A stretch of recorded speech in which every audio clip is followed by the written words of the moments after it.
Charlie and Donna Adelson talk about many things in this jail call, including Charlie's trial, his sister Wendi, her ex-boyfriend, and more. Charlie tells his mother about a woman in a blue dress who smiled and waved at him in court. Take a listen. Hi, honey. How are you? Hey, so good. I just maybe 10 minutes ago got a text back from Dan, and he was going to reach out to he's going to reach out to them again. He's concerned that they're going to keep you there a few days, but I said no. Charlie, said they should be coming today. He says, all right, let me reach out to them again. And wait, hold on, let me read the text. Hang on a second. I just put you on speaker so I could read the text. He just wrote it. Dan, put in the call. It may take a couple of days of them observing, but I am going to call Whaley. So he's going to do whatever he can do, unfortunately. Supposedly the chief has to come, the chief of the jail, the one that runs the entire jail, is going to come see me personally.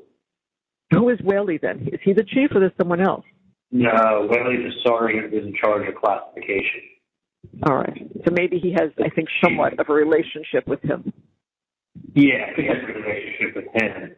Whaley's good, and Chief Mack is, he's the guy that Dan was always calling in the beginning when I was trying to get out of solitary, and he just never returned phone calls. He runs the whole jail, so it's like he knows what he wants to do. He doesn't want to do anybody. So, funny, Bree is texting me. Oh, gosh, let me just tell her. Hold on. Bree, talking to you now. Okay. So, Dad's going to be, Dad is much better. He's going to be a little occupied. So I told you we hadn't spoken to anybody, and you asked how Wendy was doing, and I kind of knew, but I didn't say anything. So I said, we're all having a really hard time.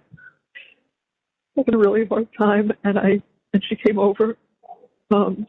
She's in the other room with Dad now. She told the boys, look, Charlie, everybody's just very sad right now. They couldn't go to school. But she made them go this morning. And I think what will happen at some point is that be able to work it out, not maybe in a week or so, work it out so there's a time so that, his after school hours or whatever, and you'll be able to call and talk to him because he would like that. So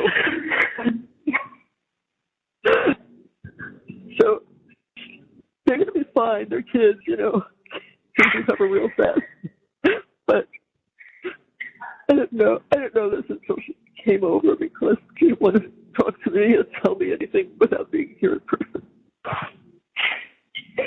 All the things I wanted to do and I'll never get to do. I don't want to get into detail. I just want you to know they love you. They love you, and they're sad, and they understand what happened. They totally understand what happened. They know that none of us had anything to do with it, and they're sad. So for now, we'll leave it at that. Just the grown-ups will talk, and in a week or so, they'll straighten out times, and so that you'll know that you have a set-up time, and you could call and you could talk to him, and then things will be as fresh, and everybody will be calmed down, and they'll be able to talk better. Okay. Right now, it's all too fresh, honey. Oh. And that's why this is not a time to tell your son. I mean, I know Bree said, something with Roman. Roman knows nothing. Roman knows Daddy's calling, and that's fine. Let us stay like Daddy is calling, and that's it. Yeah, Ro doesn't know. He's happy. He gets on the phone with me. And he's like, yeah, this will all be over soon. He said to me yesterday on the phone. He must have heard Bree's mom say that to her. The kids just repeat. I don't even know what the hell they're repeating. Right, of course. Well, no. Like, yeah, it'll all be over soon. It's all going to be okay. Yeah. I'm like, oh, you got no idea. No.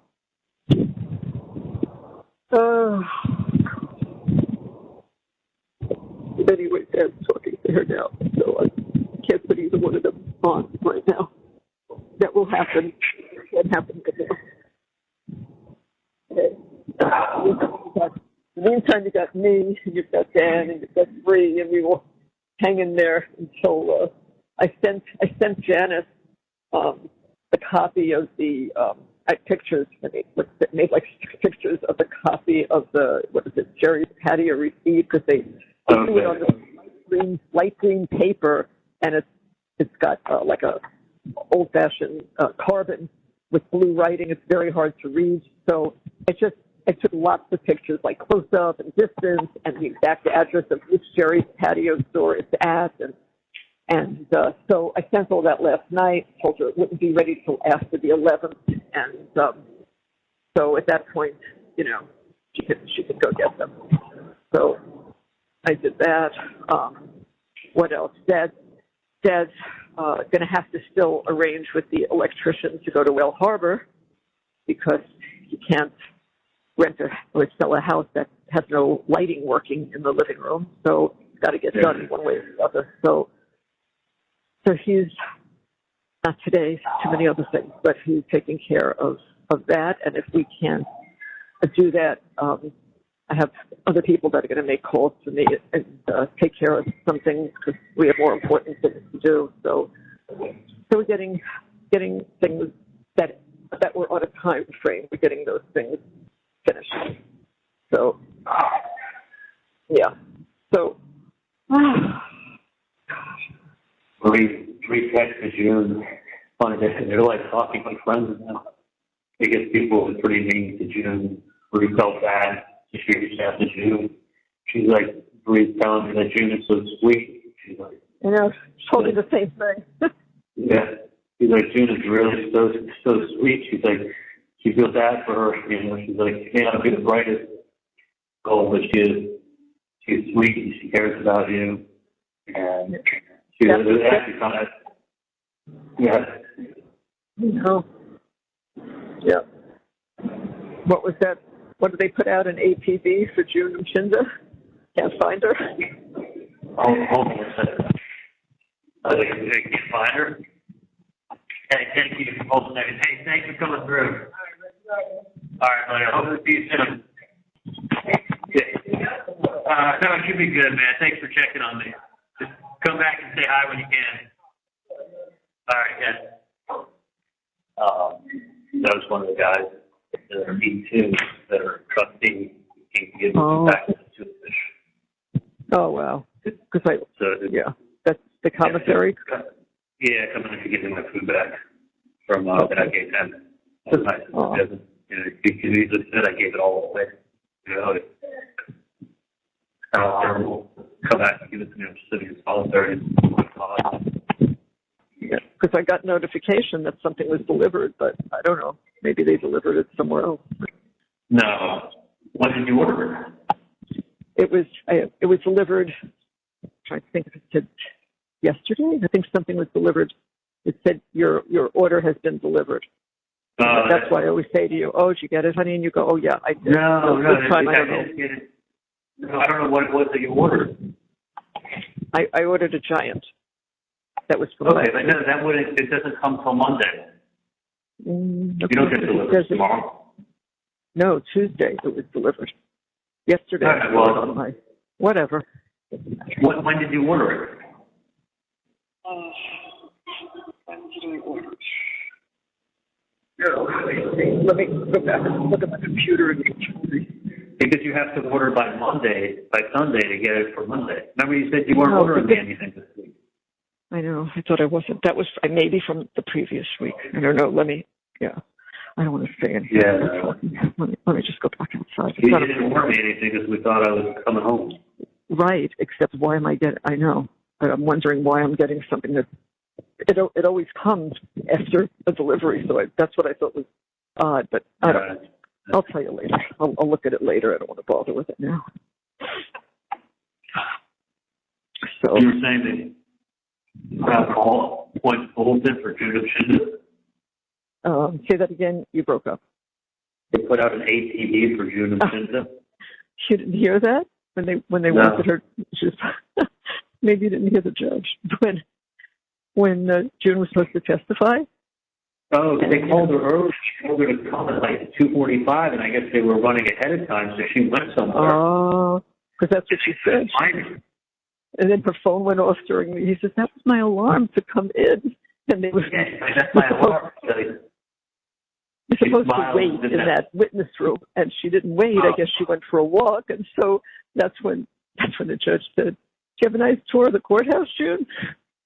And she said, "Oh, no, I've been here twice before." Yeah, she's like, she really thought he was asking her like, "Oh, did you have her? What do you think of the courthouse?" She's like, "I've been here twice before." Like, she wasn't trying to be funny. She didn't. No, she didn't catch it. I know. She was. I mean, and then like she was so nervous, and then her alarm rings off, and she's like, "Oh, that's my alarm to be here." Yeah. She told her, "Oh, you need to be ready by 2:00 or something." And I come and called her 1:15. So she just was left and set an alarm to be back at a certain time. Yeah. Yeah. So they. She actually looked fantastic when she. She looked gorgeous. Oh my God! I said to Dad, "That's June." She looked gorgeous. Woof.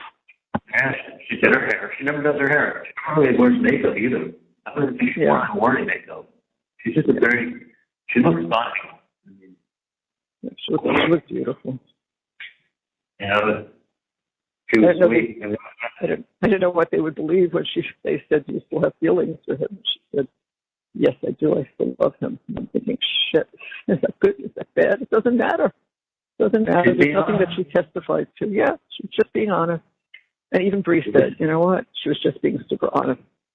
But yeah. I mean, she told him, she's like, "Look, he was my last serious boyfriend that I had 5 years ago." Mm-hmm. Like, I haven't had a serious boyfriend since then. Like, I think it made me very likable that, like, somebody this sweet, 5 years later, still thinks that highly of me. Not only did that make you likable, but when you testified, everyone said, "Oh my God, he's really like a nice guy." You know, you testified likable, and likability is a good thing. I act like myself. You weren't arrogant. You weren't arrogant. You weren't anything like that. You're untouchable. You're arrogant. Like, yeah, those adjectives that you use are describing somebody who's very unlikable who you want to convince. And like, you're taking little clips of how I look on a tape, or how my body language is, or how I'm talking to Katie at a cafe, and like, you're going to determine whether I'm guilty or innocent based on my like how nervous and excited I was, and like upset I was, and like my head was spinning, and I'm just thinking out loud. Like, everyone's different. Some people just shut up in a situation; they clam up. Other people think out loud. Other people just think to themselves. Like, I'm definitely somebody that I have to think out loud. I know. You could say it over and over and over again. No evidence. How do you do that? No evidence. How do you do that? That's all I'm hearing from people. No evidence. How did they do that? Oh. No evidence. Well, oh no, we said on the tape, and I'm involved. Yeah, but I'm not involved. That's what I meant. And I would say it again. I'm involved, but I'm not involved. Like, I'm not involved in a murder. That's just what. But then you cut the sentence short, and you're like, "Oh, he says I'm involved." I say I'm involved, but I'm not involved. Yeah.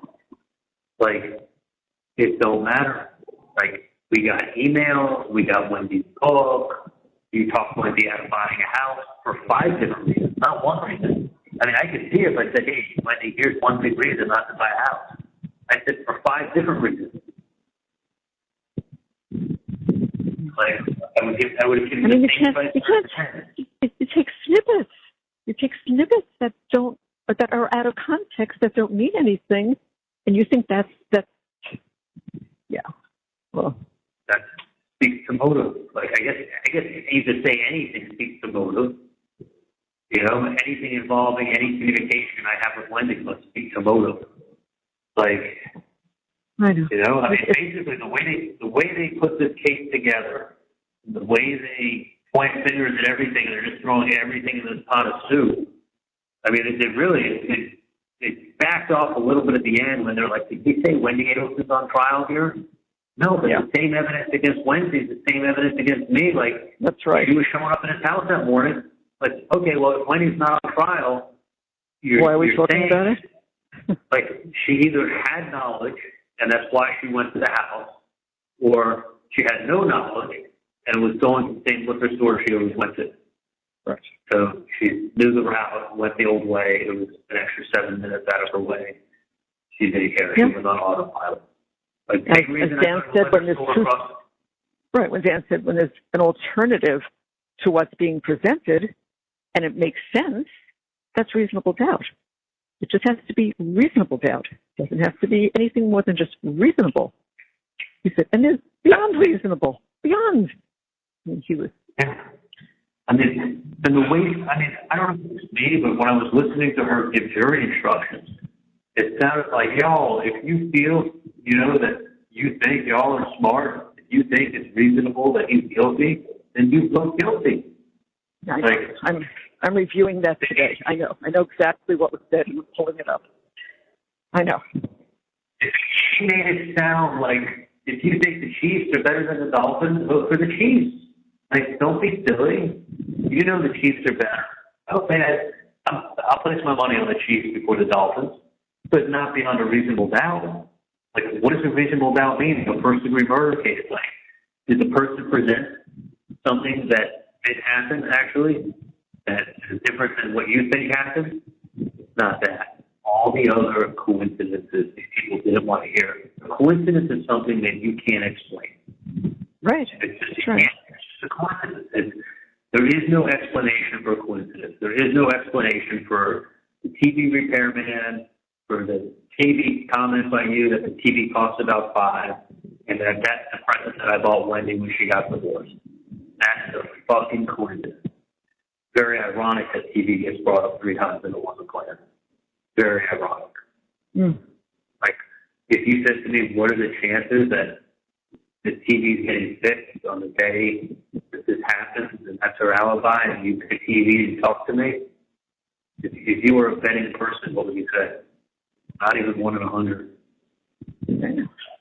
If you said, by having Wendi show up at the crime scene, it means I had to have known about it, and that's why Wendi knew about it. And that's why she was showing up. People don't just randomly show up at their ex's house for no apparent reason and drive by at the same time that they're getting killed. An hour after and check to see if it was done. Yeah. I mean, did she drive that route? Yeah. Was she going to turn on that street? Yeah. Yeah, she did. What brought her to that place and time? Like, crazy. I mean, it's crazy. It's what you said to me the other day. It's like a movie crazy. Like, wait a minute. These things can happen. These are coincidences. It's just a crazy coincidence, but it happens. But what brought her to that place and time at that time on that day? Not an hour before, an hour after. Yeah. Like, it would have had to be, like, not 5 hours later, not 30 minutes before, but an hour later. I know. I mean, dude, I had the 911 operators aunt come in for jury duty on the case. And we said, listen, the judge, there's going to be, we think it's a conflict because there's going to be some critique of how the 911 operator, they wanted her off the jury, right? So we're like, there's going to be some critique of how the 911 operator might have handled that call. We don't think his aunt should be on the jury is listening to attorneys critique her nephew on how he's doing his job that day. She's supposed to be fair and impartial on the jury. They asked her, do you think you can be fair and impartial? You know what she said? Absolutely. Absolutely. I mean, I've told that to people when it comes an attorney, and he says, no way you can get somebody on the jury like that. You have to go. You have to go. He said, and it shouldn't be up to the defense to have to use one of the clauses. That's an obvious they have to go. Does the judge get involved in that? Oh, no, she should be struck for cause. She was very adamant that she can follow the rule of law. I don't think her nephew was listed as a witness in the case. He may not have been listed. So he wasn't listed as a witness in the case. She can follow the judge's instructions, the rule of law. That's not going to affect how she handles the case. She's going to be hearing her nephew handle a 911 operator call from Geiger. Guess what? Judge allowed her to stay on. They allowed her to stay on. Yeah. Oh, my God. I didn't know she was on. She was allowed to stay on. The way it works is this. First, they bring 152 people individually who are questioning in the back room. In the back room with me, Dan, Josh Dubin, one of his assistants, the judge, both prosecutors, and 2 sheriff's officers, and a court reporter. And then it's the press. So one person from the press can come in at this time and sit there, and that's how they got that photo of me sitting there in a gray suit. So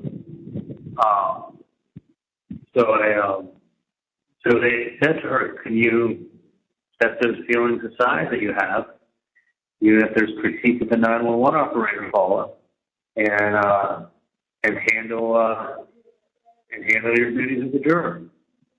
And she said, I absolutely can. He said, okay, we'll keep her. So then she gets put out into the audience, right? And then they keep 60 people for Wednesday. Right. So on Wednesday, there were 60 people. And they call up jurors 1 to 21 in seats. They start asking all of them questions. The ones that answer wrongly, we eventually ask to get up and leave. You're excused, you're excused, you're excused. Then those seats that are empty, they get filled with the next row of jurors, get put in there. And then they get more questions and questions and questions. Then once you have a panel of 21 up there in a row, and everybody's labeled like 1, 2, 3, 4, 5, 6, there's a number system. Yeah. 21 seats. Then you can, once they have them, then you can start striking. Then you go into the back room, and let's say you sat like 40 potential jurors, right? On a sheet of paper, there's 42 that have been questioned. And then of the ones that are questioned, let's say 10 are struck for cause. There's 42. And let's say 7 are struck for cause, and it brings you down to 30, right? And then out of the 30, each person gets to eliminate 10, just to order from 1 on. So you basically went from 42 to probably 35, and then each got to kick off 10 out of the 35, and that's how you ended up with 15. So you realize that you started with 152. Out of the 152, you got down to 60. Out of the 60, you got it down to 42. And then out of the 42, you start asking questions. And, people only are allowed to stay on as long as they say, they can be a fair and impartial juror. Just follow the rule of law. Yeah. Then, after 42, let's say there's, that guy from the Yankees said, I don't think I can judge the case fairly. He just finally said it because he needed to let go. So, he got let go. And they got the next to him, who was the GM of a local restaurant chain. And he didn't want that restaurant chain to have any affiliation with him in this case. Yeah. That's a fucking manager of 4 or 5 restaurants. He doesn't want to be associated with the case. Not the Yankees guy, but the fucking manager of the restaurant.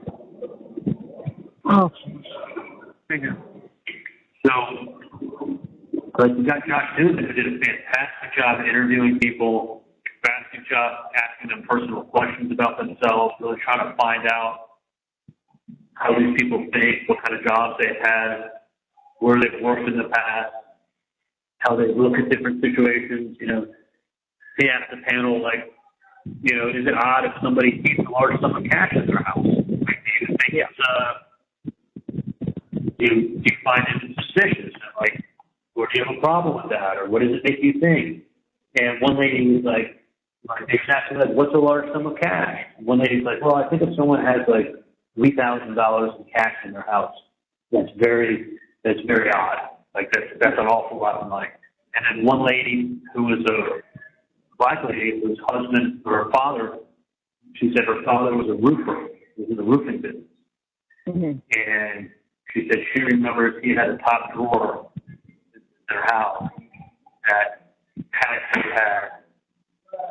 $150,000, it had like $200,000 in cash in her parents' house.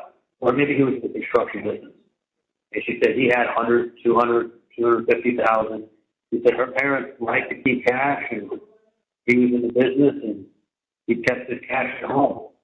And like, he wasn't involved in anything illegal, but he had like $200,000 in cash in the family's house. And she said he passed away, so like she wasn't looking to get robbed. And she said no, her dad passed away years ago, and he did that. So and then another guy said she was taken or she was struck? I don't remember. I don't remember. Like she was in the second row. I remember that. Yeah. But she just said, he was in the roofing business or construction, and he had large sums. And another guy said, well, it depends how much money you have. But if you make $30,000 a year and you have $10,000 at home in cash, that's very odd. If you make $2 million a year and you have $100,000 in your house, then that's not that odd. It's all relative to how much money is passing through you. You make $200,000 a year and you got $200,000 in cash, that's very odd. If you make $2 million and have $200,000, then it's not very odd. Right. Which is like a logical answer. It depends how much you're making. But of course. okay, so the lady whose son was a 911 operator, they were like, had to use an X on her. So, like, I've got Josh Dubin there to really dive into these people's psychological profiles and to get a feel for who we're dealing with. This guy spent 4 years of his life in Tallahassee. You couldn't make that up. No. I mean, first of all, the guy has an unbelievable resume as far as, like, who looks to work with him. The biggest people in the world. Oh, I know. I know. Like, he is the top. The biggest high-profile cases, I know. Oh, yeah. He's number one. I've read about it.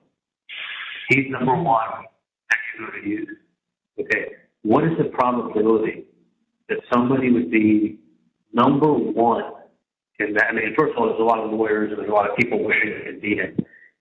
But he's at the top of his game. He's 48 years old. So that's been in business for over 20 years. Not too young, not too old. You're in the prime of your career. You're number one in your game in the country. And you went to Florida State, Tallahassee, for college. And you're from South Florida. So if there's anybody who would understand the Jewish kid from South Florida who made it, yeah. And Tallahassee, being that he spent 4 years of his life in Tallahassee, if there's anyone who would understand Tallahassee jurors, it's that guy. I mean, what are the chances? What are the chances that it's not like how college state's like some unbelievable school where it's like, oh, we went to Yale. Like, that's kind of what I would expect. He's a top dog. Like, his brain went to Yale. He's really good friends with Stephen Bissell, Alan Bissell's son. Oh, really? His whole family. Yeah. Oh, he's from Fort Lauderdale.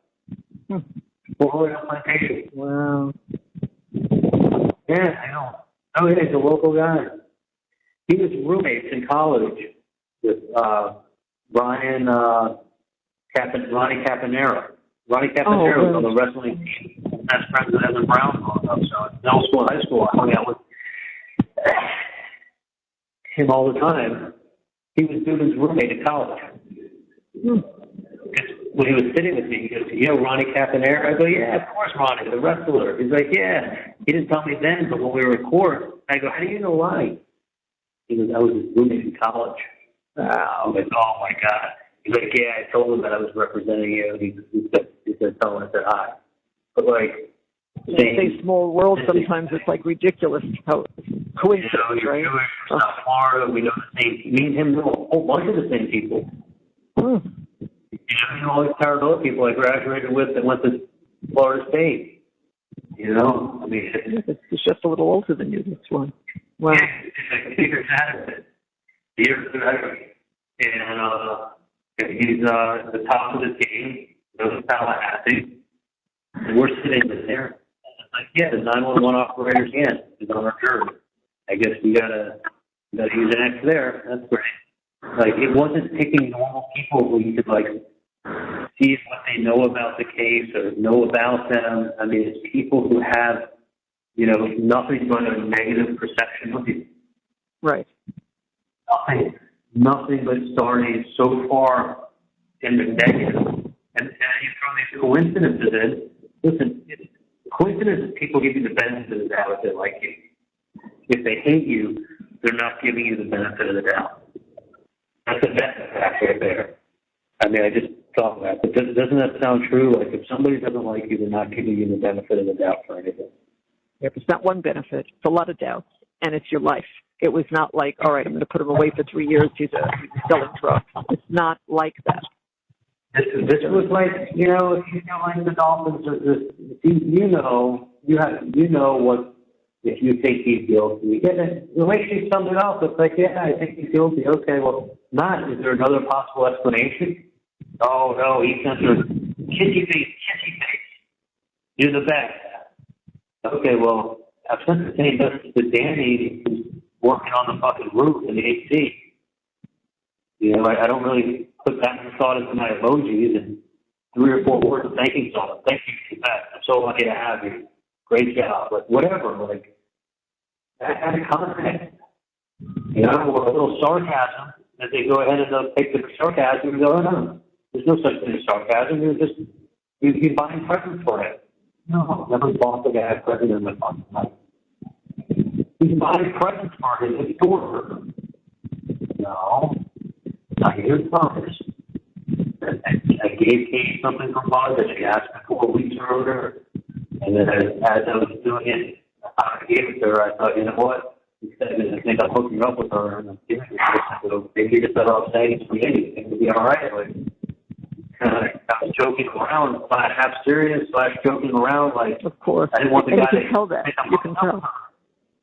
Like, there was no, like, oh my God, you think he's going to enjoy it. I was being so sarcastic. I'm like, I didn't know what to get a married man with kids. Like, just talking stupid on the phone, not thinking that that's now going to be taken and twisted and, like, you're going to take it literally.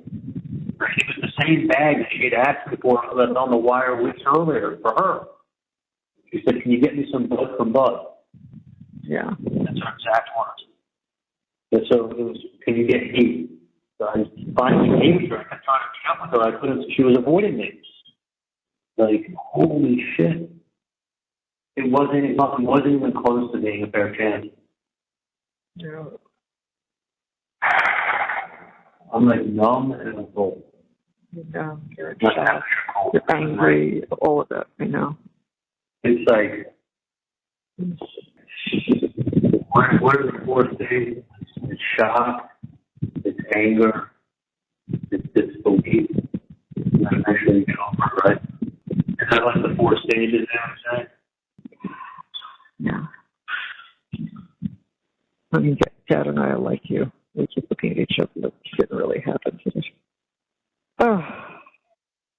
I mean, make sure Dad keeps taking advantage. Doesn't like get a fucking heart attack. It's the last thing I need to hear here. If anything happens like that, I'm like, I missed like the last 30 seconds. I mean, I know Dad was. Take Xanax, relax. I don't want blood pressure. No. I know. He's a lot better when he takes his Xanax, right? Yeah, well, I actually was on the portal, the doctor's portal this morning, ordering some medication. So probably later today or tomorrow, things will be ready, and I'll be able to get some more. So that's one of the things I was doing. But I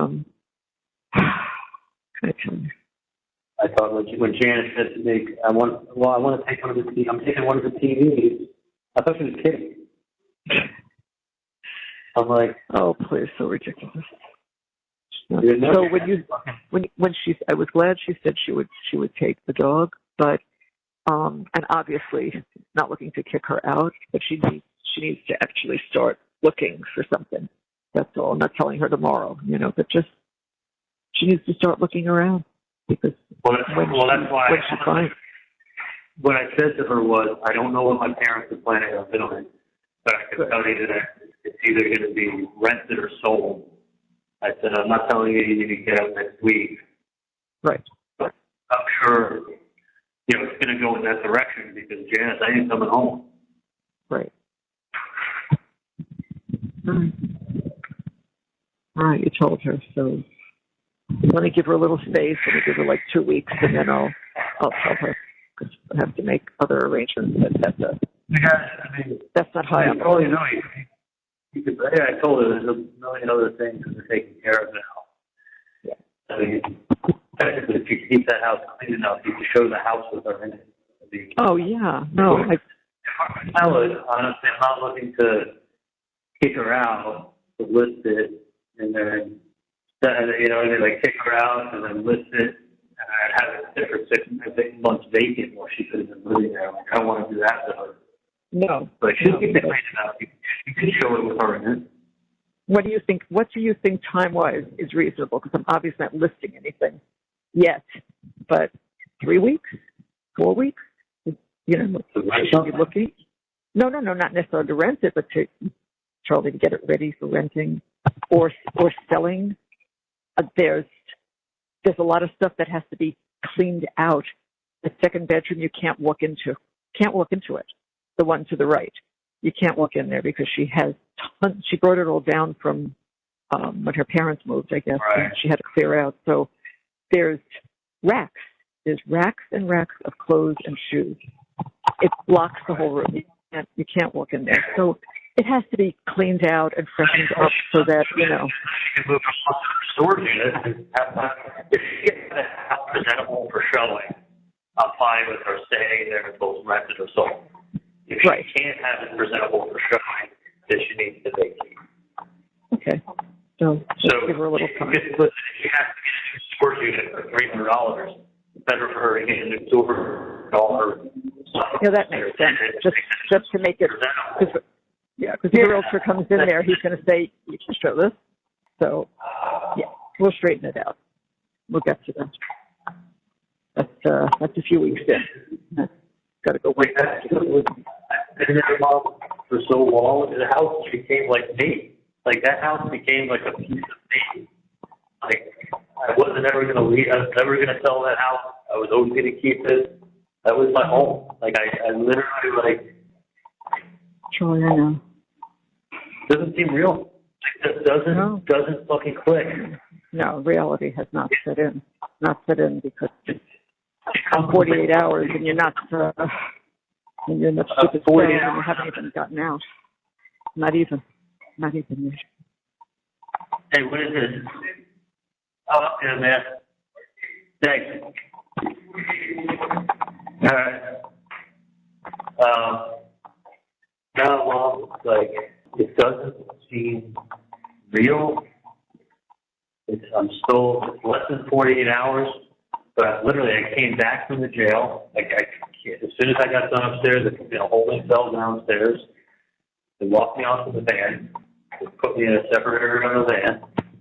People were talking to me through the visor. They couldn't see me. It was all metal. They were like, Adelson's on here. They're asking me on the case. So I said, guilty. That's not guilty. And then took me off, and they had to change out my clothes, my jailhouse uniform. And then they immediately took me to clean out my cell, and they put me in this cell for observation. And I've been here since Monday. And this, like, I'm sure this. Dan said originally, because when I spoke to him, he was done. I said it's going to be 48 hours. Could be another day. I said, "Oh, Dan, please." So that's what he wrote back. No, this is what I can do. So it's been, it's not like he has control there. But it's like, you got this mirror, this steel door with mirror with safety glass, but that mirror film on it. So you can't see out of it. Someone could be standing on the other side of the glass looking at you. You wouldn't know if they were standing right outside the door. So So, yeah. So they came back and they said, fucking, we're not going to look at any of the evidence. So, I mean, when I saw what Katherin did for those last 2 hours, I got sick. Because I said to myself, if you're not following what you should be following, and then when she was giving the instructions, it was like, you know, and then whatever Dan did, she like poo-pooed. It was like, this is not puzzle pieces. This is a mountain. Y'all, this is a mountain. And she was using everything that Wendi had ever written or said, everything that you had written, and they're tying that all in with my case. Like, what is Wendi's fucking book have anything to do with me and my trial? Nothing. Nothing. Yeah. But when you tell people like what she wrote, and when you read the 2 lines out of a book, it sounds like she was making it, like she was hating on Tallahassee. And but when you just got up here and told you how much she liked the place, little place on the way to a place.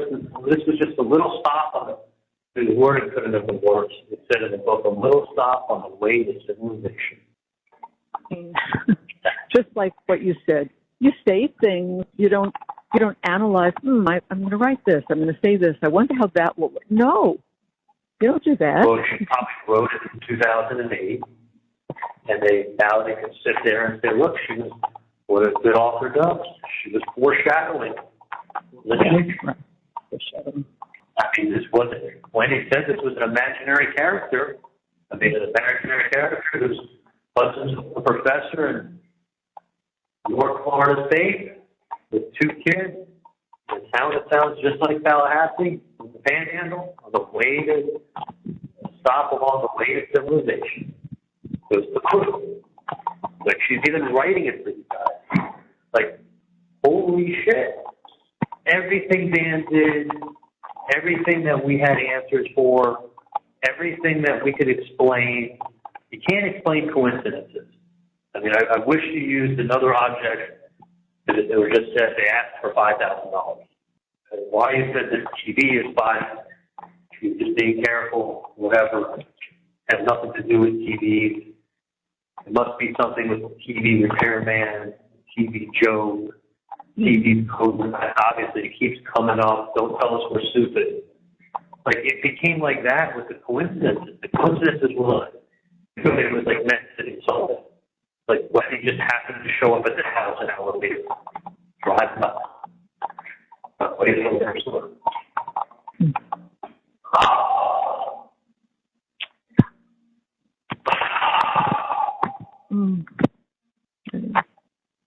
When I first heard that it was like, and everything that caught it in the first trial, it was like after someone said, okay, like, really, Wendi was over here there. Like, why would she be over there? That doesn't make any sense. That doesn't make any sense. Makes it look guilty. And then I found out that she really was in that car. Because when I first heard it, I thought, oh my God, this guy's full of shit. When did he drive that next to be her, like, pull away fastly, speed away? Like, she's right here there. That's crazy. The guy doesn't know what he's talking about. And then someone told me, no, she really was. Okay. And I was like, when I heard that, they're like, you're like, they think she's involved because she was there. Yeah. And I'm like, no, why would she be there? What is it?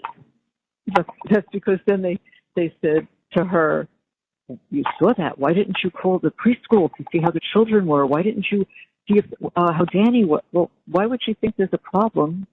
She thought it was a tree down. They just closed off a whole bunch of the street. She really didn't think there was anything. If she thought that her children were in danger, she would have called the preschool.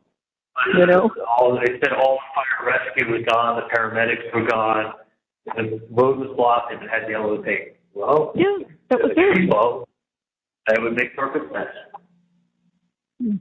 But Jesus Christ, I mean, it's not like she showed up 6 hours later. It's not like she showed up an hour before, an hour after she shows up. Because, as Katherin said, she couldn't help herself. Yeah, she couldn't. when they say the most obvious answer, the simplest answer is the real answer? It's not.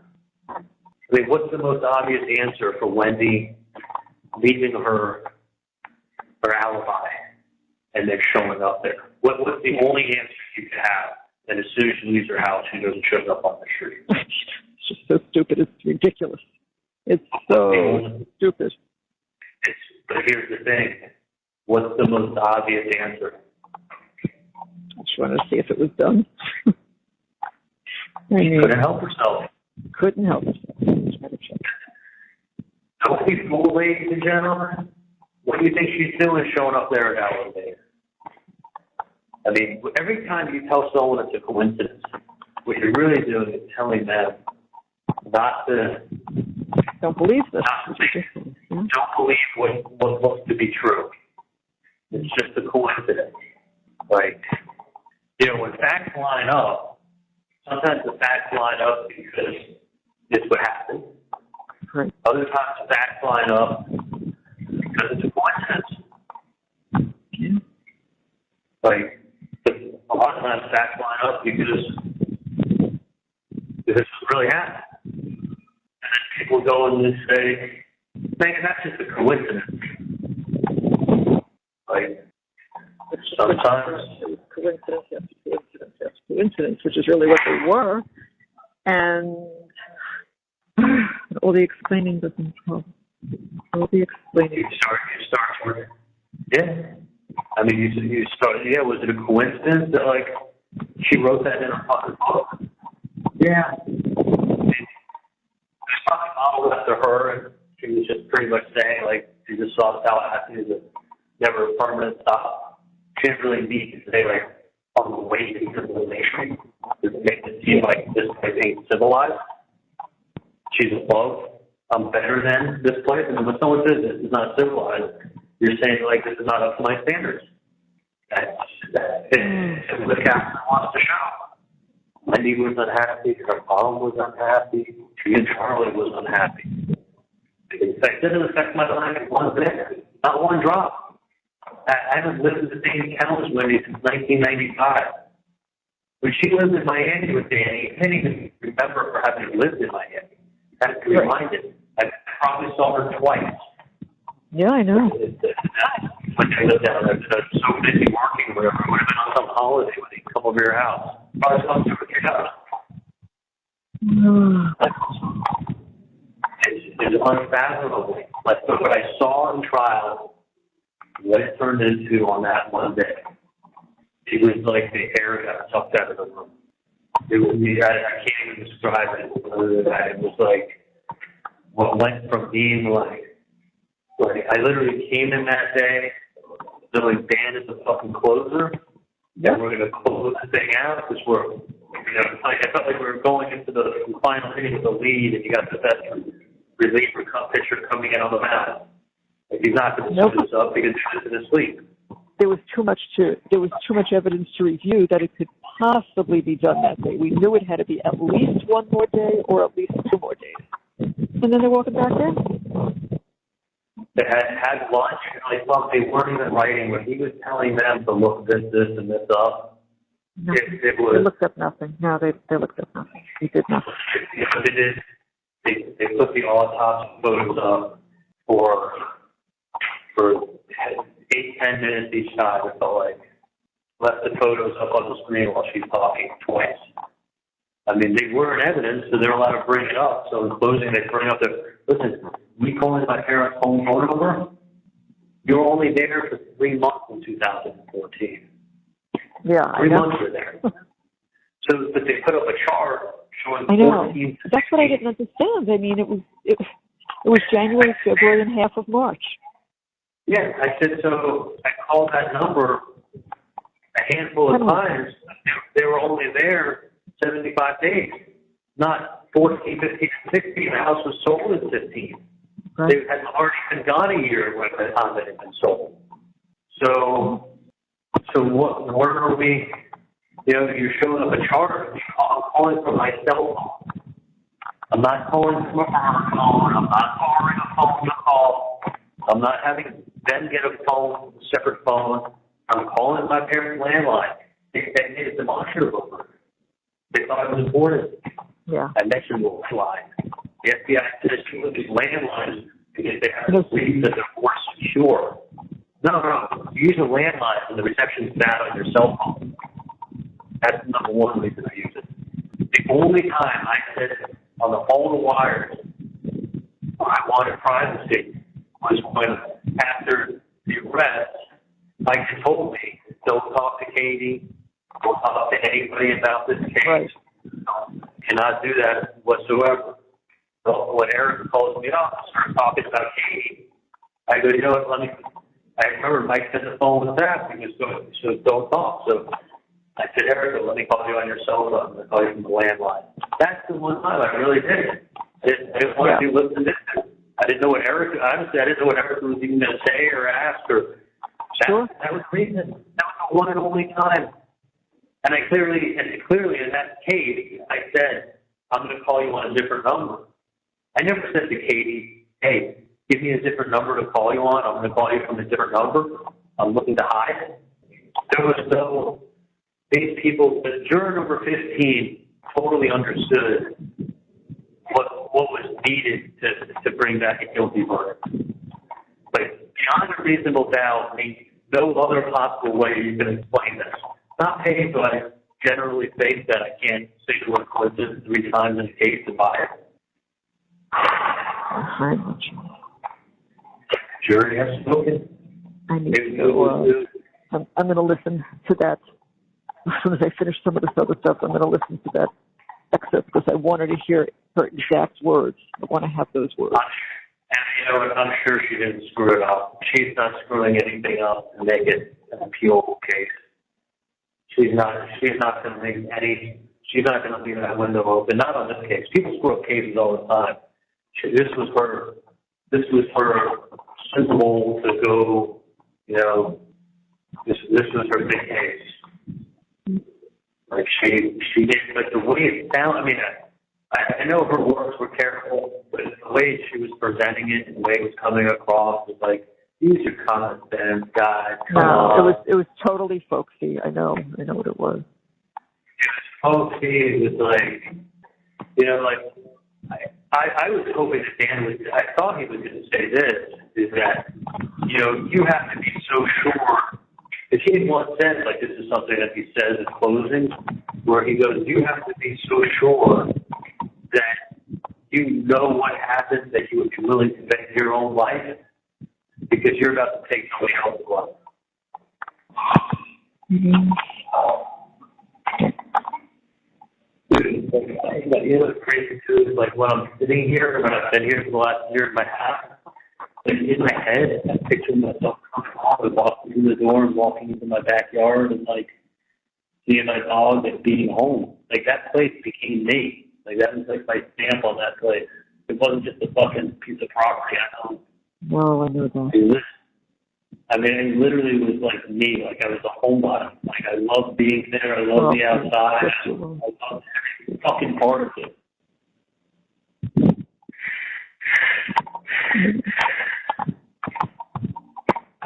I know what you love. I don't go off for this. Easier said than done. Like I was too good at too many things. Like I literally had a really good sharp memory with certain things that are like ingrained in my head.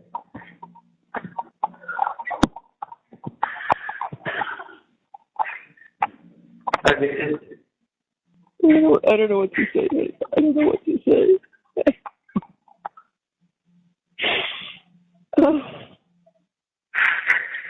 Holy shit. You have that picture of the bowl with me rolling and Enzo? Picture of what? Yeah, that picture I have of me rolling and Enzo above the bowl. Yeah. It's still hanging out, right? Yeah, I believe so. I haven't been in. Dad's been in. You want that picture? I don't want to see it. I got that. I had it for black shorts on blue shorts. It was like literally like that is me. Like that is everything that I was about. Like That's just everything that makes me happy.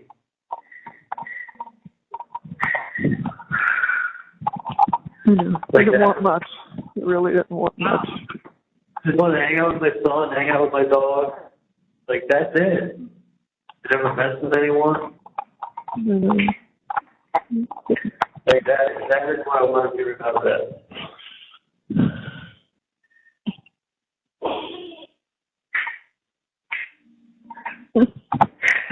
Well, it's like I'm fucking dead. I mean, it's even worse because I'm alive, but I'm dead.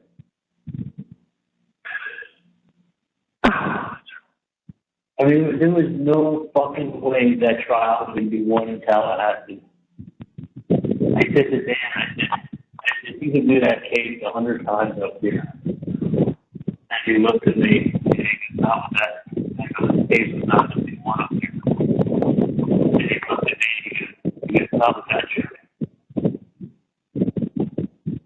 No. Like, he blamed himself more. Like he picked the jury, but he didn't. He did that the right way also. Did everything the right way. Like, maybe if it was brought the very best out. We fucking brought the best out. Yeah, we both looked at the 911 operator. We can't have her. We looked at the lieutenant from the fire department, who also was a 90-day cop and an arsonist investigator, and told us he had a program.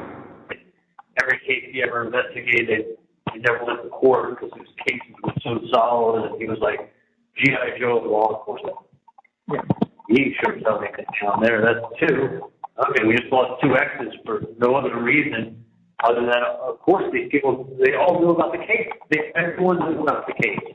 And Danny said, he goes, I even question the ones that we have that got on because they said they knew nothing. They tell the truth. There's no mistaking the fucking hoopla that was in the courthouse because of the case that was going on that day. I mean, well, I had the mayor of Tallahassee come out to be a juror. Oh, I know. We sat at the jury pool for all day. He came in the second to last one. It was a fucking joke. This is a fucking joke. For no other explanation. This was total. This is a total fucking joke shit show up here in Tallahassee. I mean, there was no way. You know, if someone told me that you were not going to get a fair trial in Tallahassee, you don't stand a chance. You know what? They were fucking right. Whoever told me that was absolutely right. And I should have been. I should have looked at things a little bit differently. You agree with me now? I agree with you now. You know, and what did I have in my ear? No, everything's going to be fine. You're going to get a fair trial. No reason. I'm like, no, I'm innocent. There's no reason to go do anything. I'll take it to trial and I'll win. 12-0. Not one fucking person. Not one person even wanted to, like, really go over tapes and listen to stuff. I mean, they didn't listen to both tapes of Dolce Vita because it would have taken them an hour and a half. Just in that. There was nothing to review. Made a TV show for them, and you think the Chiefs are better than the Dolphins. All right, y'all, you know what you need to do. If y'all think the guilty, you vote guilty. That's not really, I mean, for a murder case, beyond a reasonable doubt, it can't be a fucking pie chart showing me calling my parents' landline on the whole phone number on the first trip and the second trip. Like, call my parents' landline because they were home. Right. There's nothing you're hiding by calling from my cell phone to their landline that they've had since 1979. By the way, did you have that number in the first house too? Did you just transfer it, or was that the one you got? Yeah, no, that's the first number, and they at that time they let us move it to the new house. You know, so that's our number. They moved in the first house in what? 76? Never had a different number. Yeah, 76. Yeah, 76. God, I don't even remember anymore. My mind is My mind is pretty shot, to be honest with you. But a long time, and I never changed. We never changed the number. You guys had, I had that number forever, and you guys had the 753 added the kids line. We had that added when you guys get older and you needed your own phone. Otherwise, that was the extra phone. You moved into the new house when Wendi was like 8 months old, right? She was a baby, yeah. Yeah. No, 79. We moved in 70. We moved in the new house in 79. That's right. So you lived in the house before that since when? We lived in the other house 2 years, 2 or 3 years. So like 76. Yeah. Could even have been before that. It's been a year or so before. I know when we bought the property, maybe in 74, and we built the house. I don't know. Back then, I don't know. Oh, too long ago to remember. House you had? Yeah, the first house, the Dan Markel's house, and what do you call it? In Broken Woods Estates. Yeah, I didn't actually build that. I thought you just bought that house. Oh no, we didn't. No, that house we bought from this builder who had built it for himself as a home. The second house here, we built, and we were waiting for the construction to be finished. Yeah. So it's like Wendi was a baby. So you have the same number since 1976 that's registered to you that is calling from the same number I've had since 1996 registered to me, and they're saying they're creating a pie chart that has to show what? That you didn't want to use your cell phone, you wanted me to call you on my landline, on your landline? Well, I'm still talking on my cell phone. What are we avoiding? What on God's green earth could we be avoiding? Not that. They can now put up a pie chart and show 99.8% of the time I don't know that number except during the first and second trip. That was the one. It does say something that is 99.8%, don't you think? It should happen to be when I call the phone. There's nothing hiding. It means you're in your house. That's all.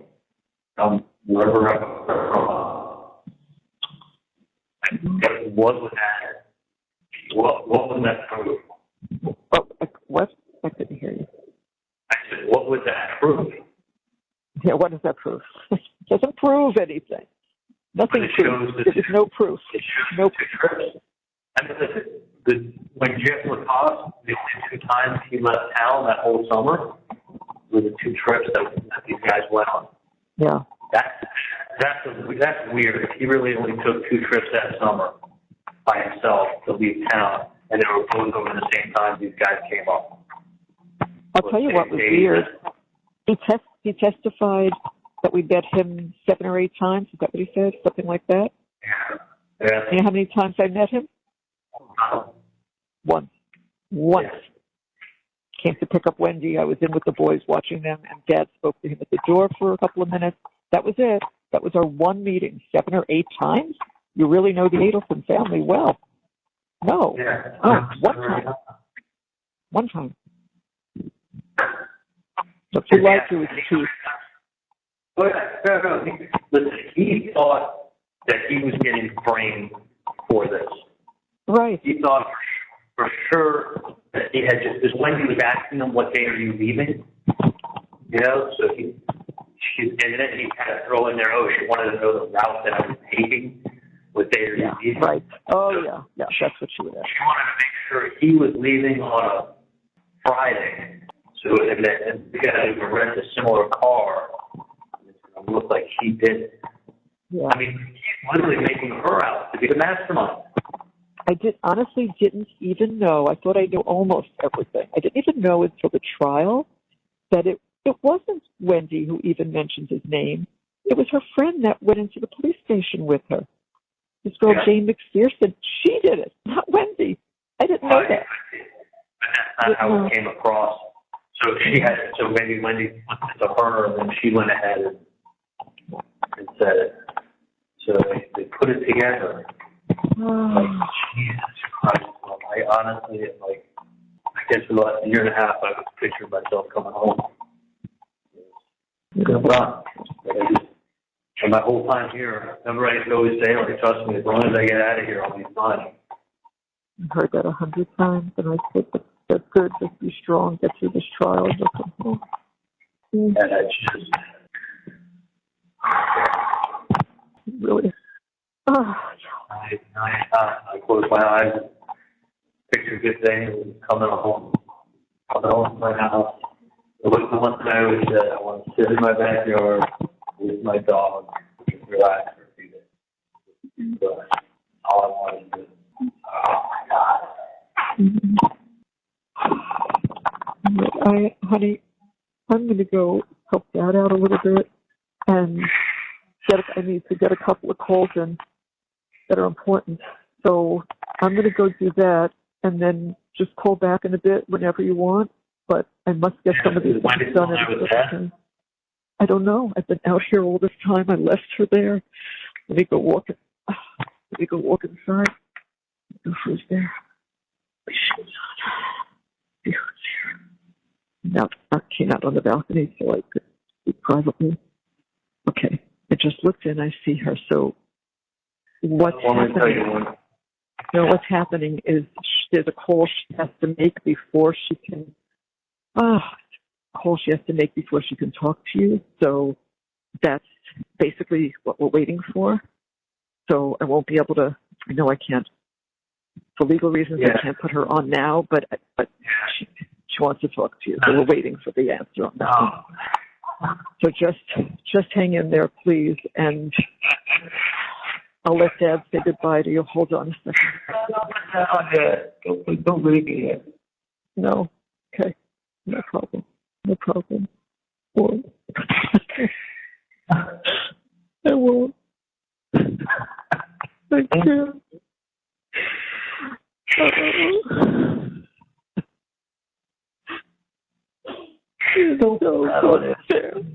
So fair.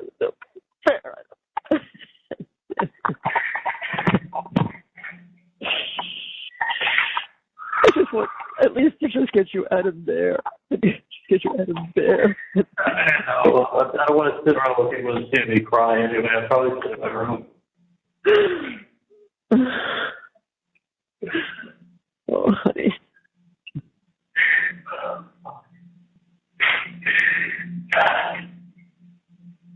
They're not, Charlie. They're not gonna come. This psychologist or whomever. They're not coming back to evaluate you anymore, right? This is it. And then I don't think she already came. I guess she came today, and I told her I was probably came yesterday, and I came today. And I'm like, listen, I'm not suicidal. I'm not going to harm myself, but keeping me here is not good for my. Like I'm in a solitary confinement evaluation. There's a little cameras and a mirror. Like I feel like it's a box.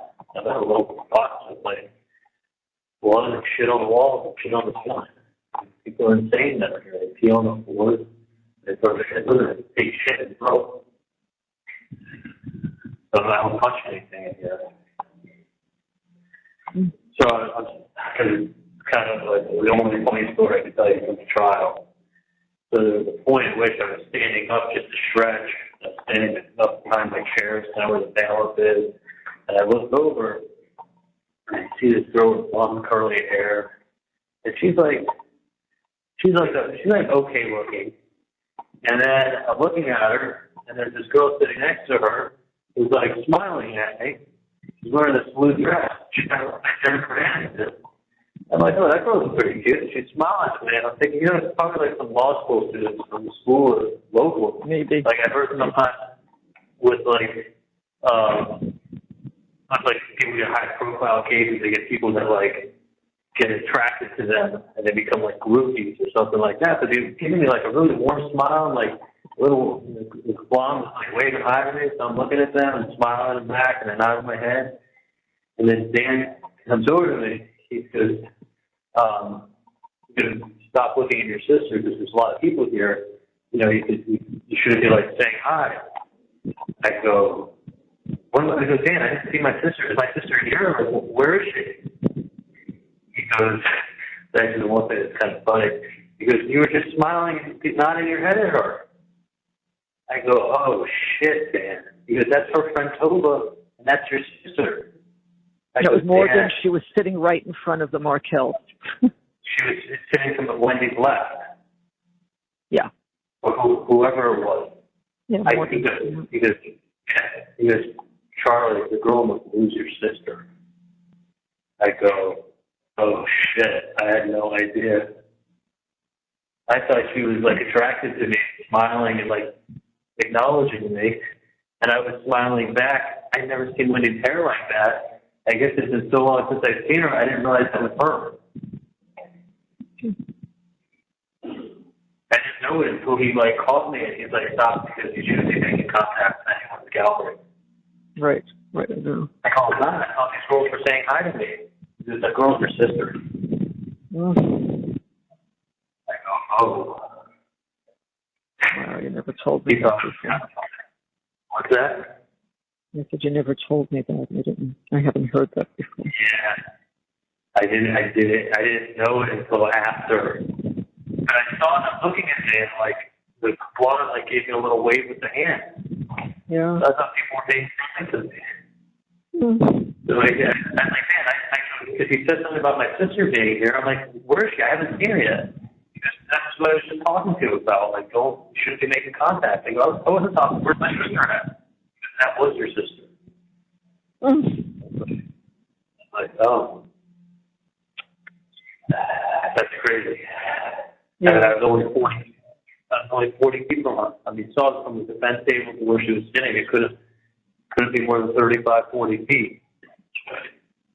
I was like, I don't know if that's that or funny or both. But that sums everything up. Yeah, Sean sent me a couple pictures. Like he sent me 2 emails. Each one had a picture of the 2 of us.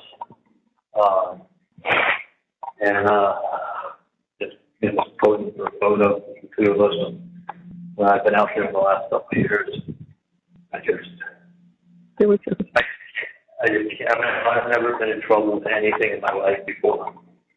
You know, I just feel like we were all so fooled because everything was going perfectly. It could not have gone better.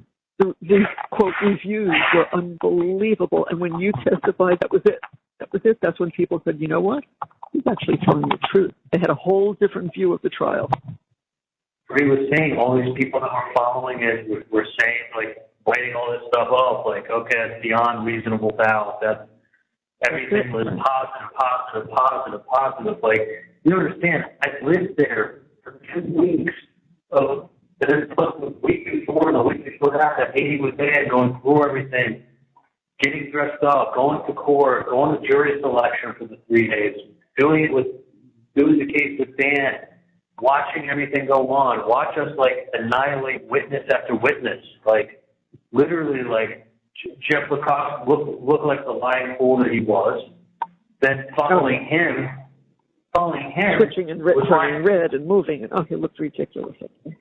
And then following him was Ryan Fitzpatrick, who was a lying racist thief, who was posting online pictures of me and saying, who wants to take bets? What happened when Dan said to him, did you post anything? No. And then he started reading the post. What's this? What'd you say here? Please. I mean, he totally just beat him up and discredited him, but... he destroyed him on the stand. Yeah, he did. Totally destroyed him on the stand, only for the state to rehabilitate him and look like, hey, these guys were best friends, and that's why he said what he said, and now they have it falling out. So, but you know what? At the time, I'm watching it, and I'm like, good. This is showing the jury where the state is bringing witnesses from and what their motives are. Like every witness. That's a smart jury. Yeah, that's a smart jury. You're right. That's what you think. Right. I saw people when he was doing that, they were tearing him off. I mean, I would look and say, okay, every witness you're bringing forth has a motive. Every witness has a motive. They weren't really witnesses to anything. They weren't witnesses to anything. For the most part, police Rivera, I think, was very truthful. So I think he tried to add stuff to the story to get the police more and more. I mean, listen, he didn't get interviewed until 6 months after he was arrested. He was arrested in May. He got interviewed, I guess, the end of September. So May, June, July, August, September. May, June. Yeah, 4 months of talking to family and looking online and talking to them and finding out what's getting fed stuff. So could he have embellished stuff a little bit to give the police more of a story that fits what they wanted? Of course, they already released my probable cause affidavit. He already, who knows what? I've never met the guy before. No, I know. Who knows what? So it's like, but was he trying to add stuff to flavor it up? Yeah, but he was one of the probably more truthful witnesses. He was. I know. Like the key witnesses they bring up are lying to fucking assholes.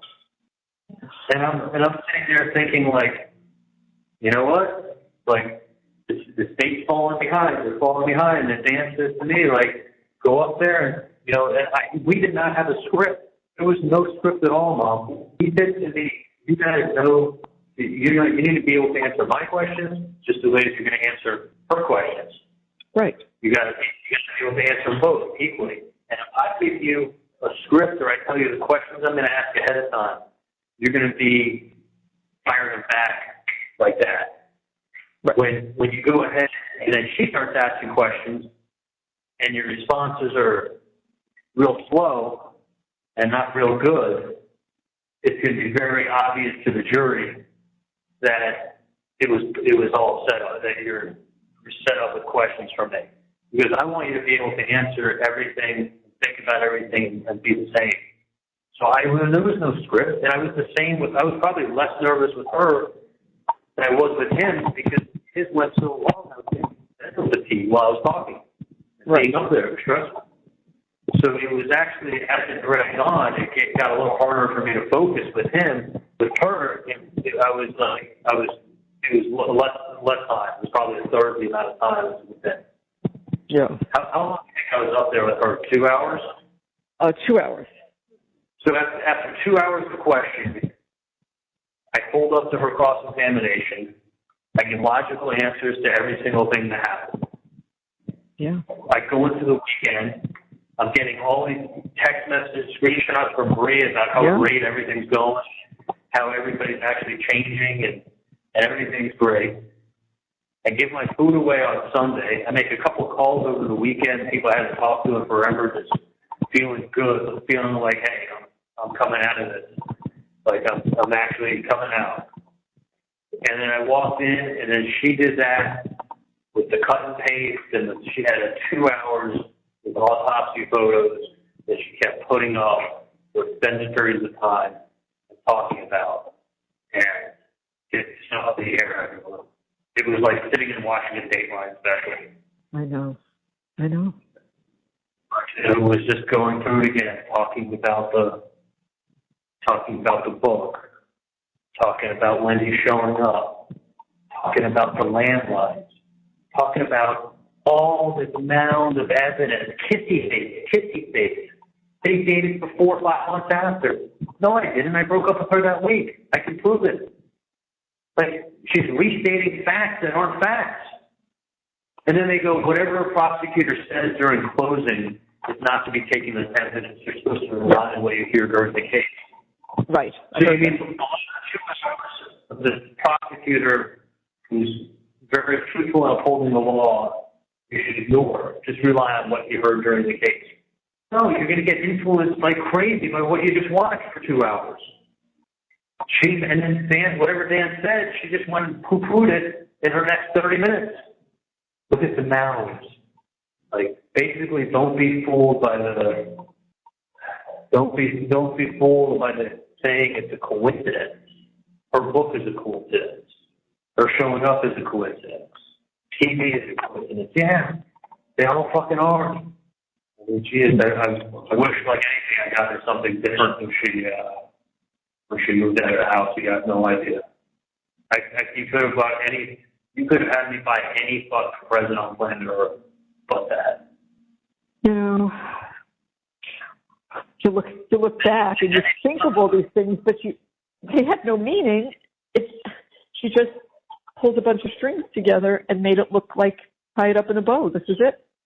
Yeah, but listen, the TV joke, the TV joke, the TV repairman, and then the alleged hitman family shows up looking for money, and you start talking about TVs. Like, Brian Watson said to me, he said that, you know, all that TV talk, because when they crack the code on that, they know exactly what you're talking about. I go, Brian, they're never going to crack the TV code, because it has nothing in the fucking world to do with the TV. Nothing. But why on earth is the TV getting repaired that day? I'm making a TV joke, and then you're referencing the TV as soon as the hitman shows up. It smells like shit. Yeah. Not shit. But you can't walk away from the word TV, other than just to say it's a coincidence. And you can't walk away from when you show up at the crime scene an hour later, other than to say it's a coincidence.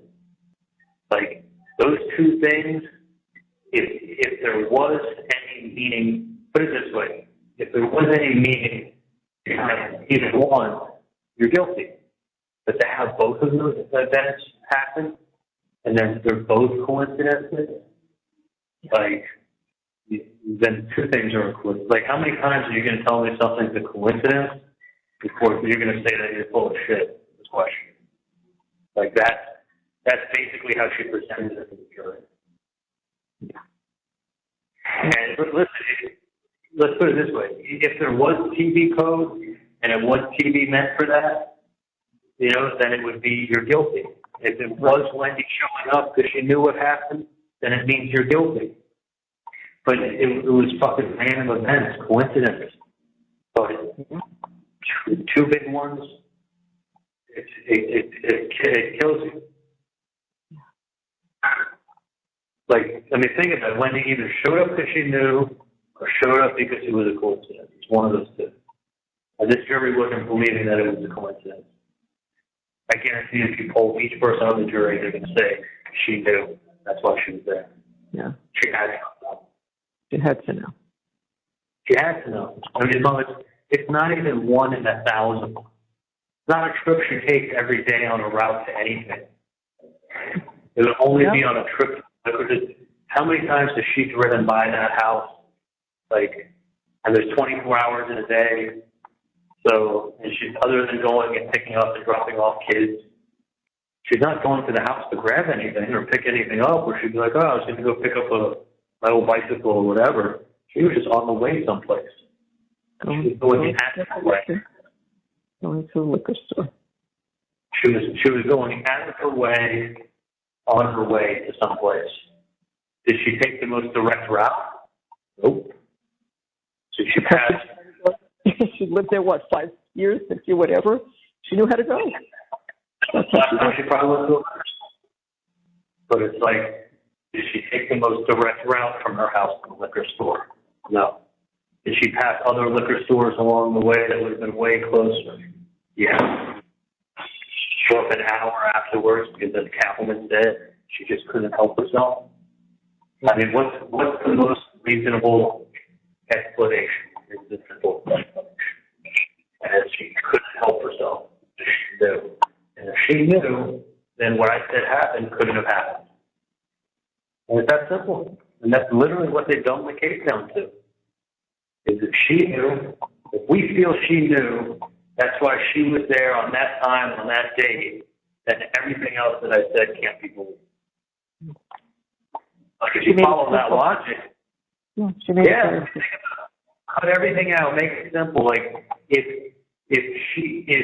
you think that she was there because she knew something was going to get done and she couldn't help herself, then everything else that the prosecution says at that point is out.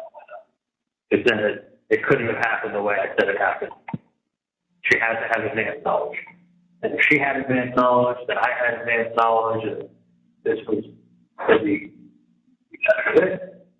I mean, you can dumb the whole case down to being like, if she was there for what Kappelman said she was there for, then you got to convict her.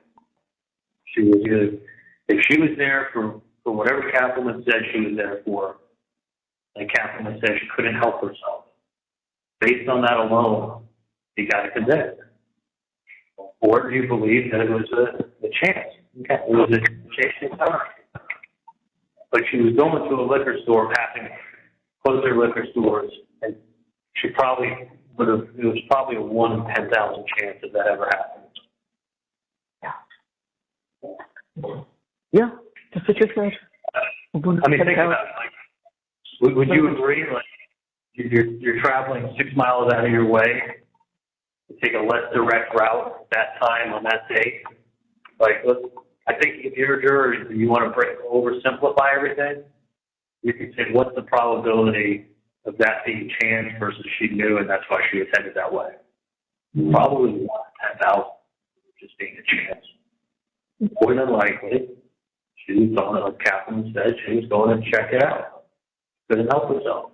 Why do you think they made such a big deal about, oh, you didn't call the daycare, you didn't do this, you didn't do that? Because if they could make her look like she knew about it, then what I said happened couldn't have happened. But she never saw anything by the house. She didn't go down that far. And what they said was a vehicle matching the description. A vehicle, not license plate. No, she was there. Mom, they tracked her cell phone. Yeah, her cell phone I know. That was definitely her. Oh, no. That was 1,000% her. So 1,000%, if Kaplan's right and she couldn't help herself, you have to convict. And that's basically how they were able to dumb the case down. They did everything. They absolutely did. Yeah. They dumbed it down to a couple little things, and then you put in the crazy emails and Wendy's foreshadowing in her book, and you got people you don't like that are shitting on Tallahassee, that think they're smarter than everybody else. They have a lot of money, and she's showing up at the crime scene. If you think that she showed up there because she had advanced knowledge, and I guess beyond a reasonable doubt, you got to convict. I mean, what do you think the chances are of Wendy showing up?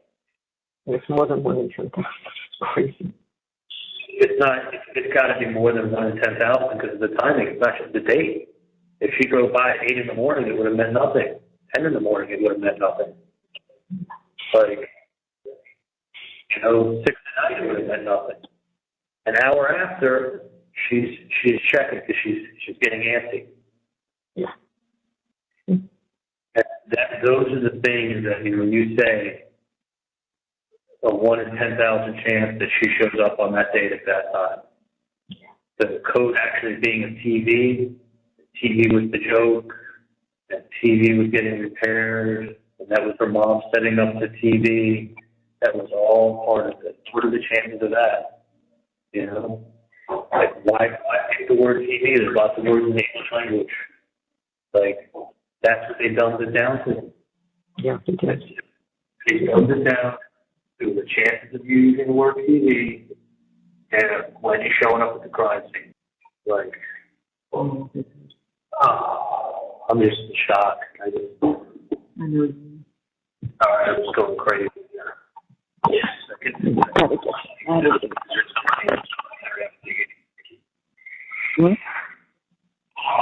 It was a fucking joke.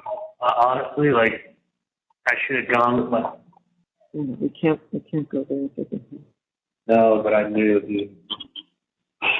Do you remember one time I went for a walk with you? We ended up in North Carolina. A whole bunch of other stuff was going to happen. Yeah. Do you remember when I went for that? It wasn't long. Remember what it was? It was in the springtime. No, I know, honey. I do. It was at night. It was at nighttime, remember? Mm-hmm. I do.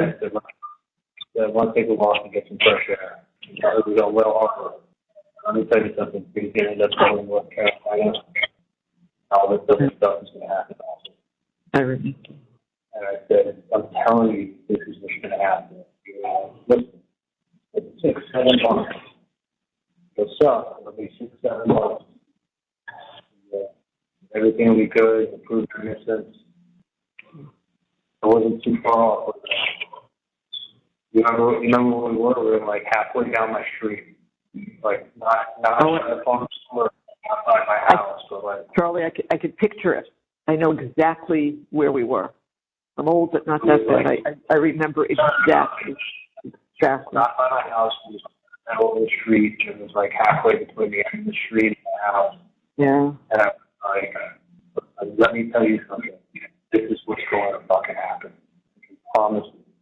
Rolling me up in North Carolina. What did I do about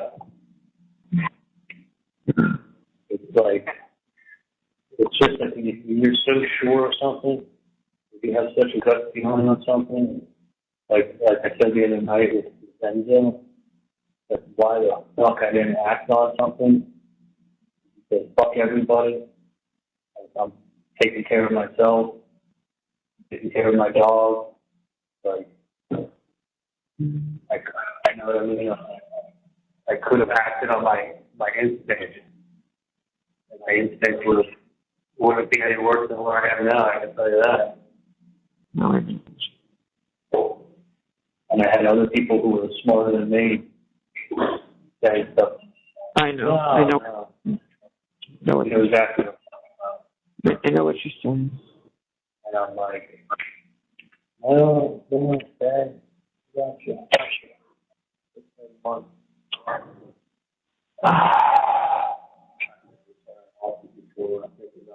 House and everything. I walked inside now. Oh. Yeah. Oh, good. Okay. Dan. Spoke to Sergeant Whaley. He is going to do what he can to resolve this. All right, that was just now. Just a second. Okay. And I walked in because it was too hot outside, and it said, remember when I said to you earlier, it says, yesterday, this is an email from yesterday, it said, confirm your order number such and such has been delivered. It was one giant. And this morning at 7:27, it's a different order number. It was another giant. So I guess I made a mistake, but I ordered, so two of those have been delivered, one yesterday, one today. So I guess wherever you are, you'll eventually be able to get it. But there are two. Oh, and they came in today. One came in yesterday. I have the email. One came in yesterday late in the evening, and it says, this one is saying, that says it's delivered. Your loved one has received your gift. And this one says the same thing, but it's 7:27 in the morning, and the order numbers are different. So it's not a repeat of the same order. There's two separate ones. So just so you know. I'm just curious, when did you place that order? Let's see if I can find the date. I can find the date. I just have to get back. Let's see. Order number. Let me go back to history. Hold on. 161 and 481. Okay, I have to go back onto the website to do it for the trial. Gift. Let me just pull up where it says history. I think I get history. I have to go back all the way. I can't get it from there. Let me look at the email. Let me try this one. Let me just tell Dan that I told you. Hold on a second. Okay. Wendy's still there with that? She's gone, and Dad just came upstairs, so you walked her down, Harvey? Yeah. I know. I've been on the phone. Okay. Let me just see. June 28th. Yeah. Your eye care order. Let me just see. 959. One of them was ordered on, where's the date on this? Where's the email? One of them was ordered October 28th, and the second one, and had not been delivered yet. That was 959. And the second one was ordered, this one, I can't see the date. I don't know, but they are definitely two separate orders. So, because they have two separate order numbers. So that's why I know it's not a repeat of the same one. So if there's any issue, I'll just give you the order numbers, okay? But they definitely, so they just two of those. The first trial had a million things against her, and not top lawyers, and no jury consultants. Right. Three people had voted for her. Charlie, because it's the jury, no matter. The whole thing is it's the jury. Yeah, but by by the time my case came up, the poison and poured all over the place. Yeah. I mean, literally, Mom. I know. It's not. I just. What's he saying now? So. It's fine. We'll figure it out this week. When I get out of there, I'll have to leave Yeah. for the packages. I mean, I may very well have I may have gotten the package last Monday. I probably did when I came back from trial that night to get to you. No, not according to this. Oh yeah, Monday. That's right. That would have been okay. It may be, Charlie. It may be. Yeah. That picture that I got in my kitchen above the dog bowl. Yeah. Whatever you do, don't throw that picture away. I wouldn't do that. I wouldn't do that. Nobody's going to touch it. I got another picture of me holding Roman when I was sitting in the black car and he was sitting on my lap. Yeah, I know. I have that picture. I have a copy of that picture. I have it in my album. So at my house, I got a copy of it. I will. Yes, I will. Don't worry. None of those pictures are going anywhere. Nothing is going anywhere. I just don't want, you know what kills me? I think, just read your picture. You have no idea, Mom. I remember one thing I did when I was with he won't recognize me when I ever seen me again. He will come visit. He will know you. Trust me, Charlie. He'll recognize you. Trust me. It's gonna fucking kill me to see my kids in class. It's gonna kill me to see him show up in a fucking prison. It's gonna fucking kill me. Like, I honestly don't know what's worse. I really I'm not suicidal, but I'm just saying, I just look at things and I'm like, holy shit, it's like any enjoyment is sucked out, completely sucked out, and the mental aspect of knowing better and knowing, what you had and knowing what life was like and knowing what you're missing out on and seeing everything going on without you, it's I can't tell you what I think is worse. But no, I know what it's worse. It's nothing worse. I know it.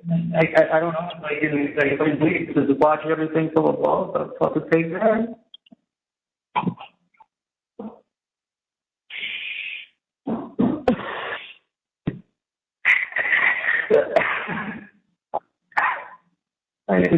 You don't understand, Mom. It's everything all at once. I know. I'm not suicidal at all. But I get why they come on here.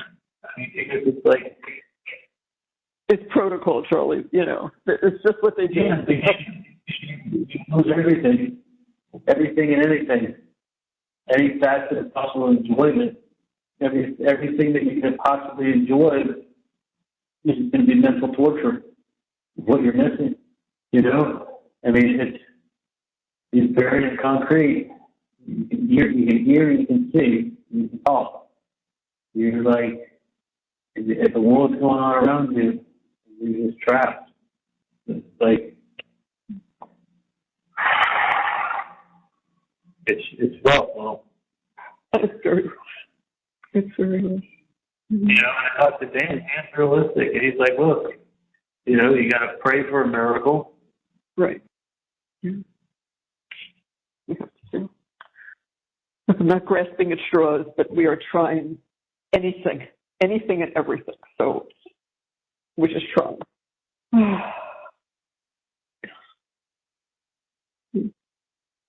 That's all we can do. Maybe we can say there's nothing else to do. Oh, can you hear me, hon? Charlie, can you hear me? Honey, can you hear me? Honey? So Can you hear me, honey? Thank you for watching. Please like, subscribe, and turn notifications on so you don't miss the next one.